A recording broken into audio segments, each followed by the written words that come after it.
मेरी अम्मी बहुत परेशान रहती हैं। अब वो जवान नहीं है, पूरा दिन काम करके थक जाती हैं बहुत। मैंने तो कभी ख्वाब में भी नहीं सोचा था कि किसी के घर की नौकरानी बनकर काम करूंगी मैं। लेकिन तुमने किसी कैफे में भी तो काम किया है ना? हाँ बिल्कुल, लेकिन वो एक आर्जी नौकरी थी। फिर एक दूसरी नौकरी का बंदोबस्त कर लिया था मैंने। एक बड़े ब्रांड में सेल्स पर्सन की नौकरी लगी थी। मुझे शॉपिंग मॉल में भी काम करने का तजुर्बा है। इंग्लिश का कोर्स भी किया हुआ है।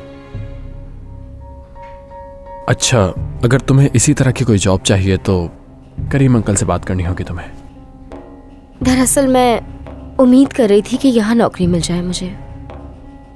बाबा के इंतकाल के बाद मेरा सौतेला भाई बहुत तंग करता है। डर लगता है मुझे उससे। बस इसी जगह काम करके महफूज रह सकती हूँ। मैं माफ़ी चाहता हूँ नसरीन। ठीक है, अगर करीम साहब ही नहीं चाहते तो हम क्या कर सकते हैं। मैं तुम्हारी मदद करना चाहता हूँ लेकिन। हाँ बिल्कुल, मुझे मालूम है आप मेरी मदद करना चाहते थे। अगर वो ऑफ़र अभी तक है, यानी अगर आप अभी भी वो ऑफ़र देना चाहते हैं तो मैं कबूल कर लूँगी।